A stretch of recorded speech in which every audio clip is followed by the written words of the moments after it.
are pulled, the dinghies are automatically inflated and forced out of their compartments, so you don't have to worry about that part of it.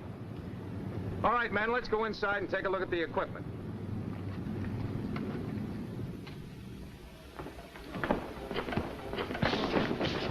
Brian, give me a hand with it. We'll take a look at the dinghy first. Okay, fellas, now try to follow this, will you? Because someday it may be very important to you. If for some reason the dinghy doesn't inflate when you pull the automatic handles in the ship, yank the emergency handle like this.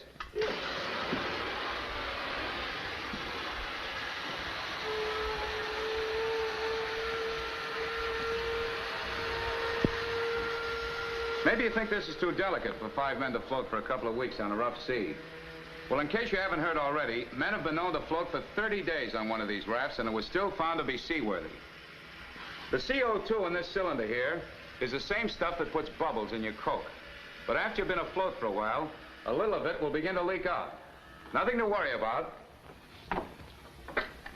because you'll find a compact and efficient air pump stowed in the life raft kit.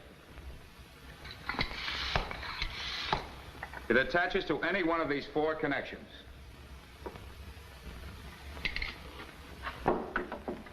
There are 2 of these life raft kits, one for each dinghy.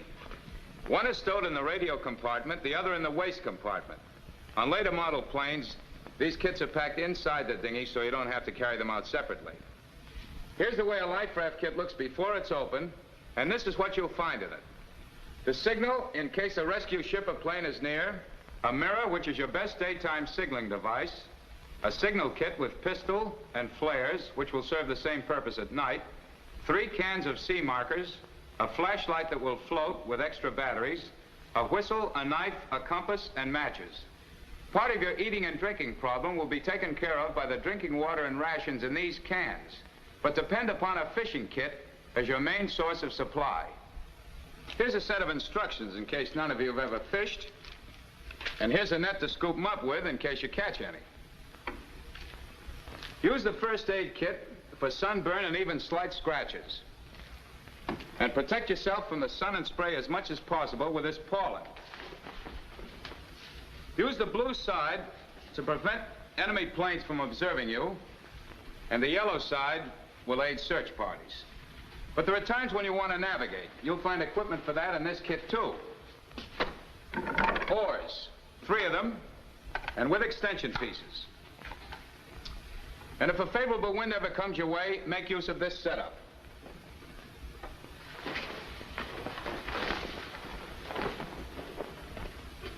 This is the way the sail pollen looks after it's installed. The mast and boom are simply oars assembled with the extension pieces. Now, in case the wind is wrong and you don't want to sail adrift, you can hold your position fairly well with this sea anchor. Now, there are 2 pockets in this dinghy. In this pocket, you'll find 40 feet of twine and a bailing bucket. If the enemy happen to throw some slugs into the dinghy, these bullet hole stoppers will come in mighty handy. If you've ever patched an automobile inner tube and can read directions, this repair kit will help keep the dinghy seaworthy. Now, you probably think that you're equipped to last the duration on one of these rubber yachts. But the Army Air Force is determined that you'll always be dressed for the occasion. Come here, Hendricks. This skull cap may look funny, but it'll keep your head cool and will act as a marker to aid searching parties. All right, men, flip it over.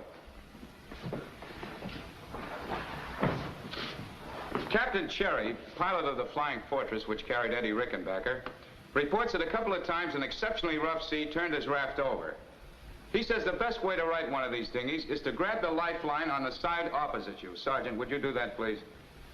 Don't put your weight on the dinghy, as this will expel the air trapped under it, thus making it more difficult to right. Put your knees against the buoyancy chamber, lift up, and pull over backwards, thus forcing the raft to assume its normal position.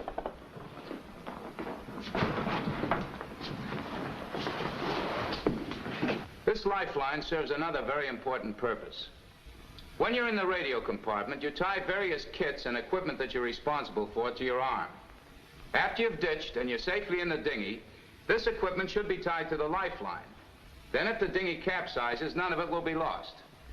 All right, let's take a look at the radio equipment. It's simple to work. The emergency signal is sent out as long as this handle is turned. All of this is carried out separately. Here's one piece of wearing apparel I hope you spend most of your time sitting on. But in case of an emergency, always bring one of these B4 kits along with you.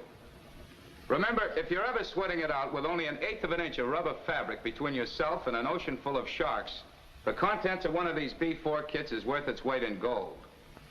Rescued crews have told of saving their kits only to discover that the contents have been taken by men in the field or eaten by themselves previously. Make sure that this never happens to you. Here's what goes in one of them.